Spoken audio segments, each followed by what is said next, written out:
Mineral water తాగడం మానేద్దాం. ఎందుకంటే మనం తాగే వాటర్లో అసలు మినరల్సే ఉండవు.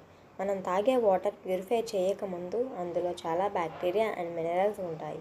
కానీ ఆ వాటర్ ప్యూరిఫై చేసిన తర్వాత అందులో ఉన్న బ్యాక్టీరియా కంప్లీట్గా రిమూవ్ అయిపోవడంతో పాటు మన బాడీకి కావలసిన మినరల్స్ అన్నీ పోయి ప్యూర్ అండ్ క్లీన్ వాటర్ను మనం తాగుతుంటే లాంగ్ టైంలో మనకు బ్యాక్ పెయిన్, మోకాళ్ళ నొప్పులు, తలనొప్పి, ఇంకా కొన్ని కేసెస్లో హెయిర్ ఫాల్ కూడా మనం ఫేస్ చేస్తుంటాం. వీటికి బదులుగా మనం గవర్నమెంట్ ప్రొవైడ్ చేసిన వాటర్ని వేడి చేసిన తర్వాత చల్లార్చి వాటిని రాగి లేక మట్టి కుండ మినరల్ వాటర్ తాగడం మానేద్దాం. ఎందుకంటే మనం తాగే వాటర్లో అసలు మినరల్సే ఉండవు. మనం తాగే వాటర్ ప్యూరిఫై చేయకముందు అందులో చాలా బ్యాక్టీరియా అండ్ మినరల్స్ ఉంటాయి. కానీ ఆ వాటర్ ప్యూరిఫై చేసిన తర్వాత అందులో ఉన్న బ్యాక్టీరియా కంప్లీట్గా రిమూవ్ అయిపోవడంతో పాటు మన బాడీకి కావలసిన మినరల్స్ అన్నీ పోయి ప్యూర్ అండ్ క్లీన్ వాటర్ను మనం తాగుతుంటే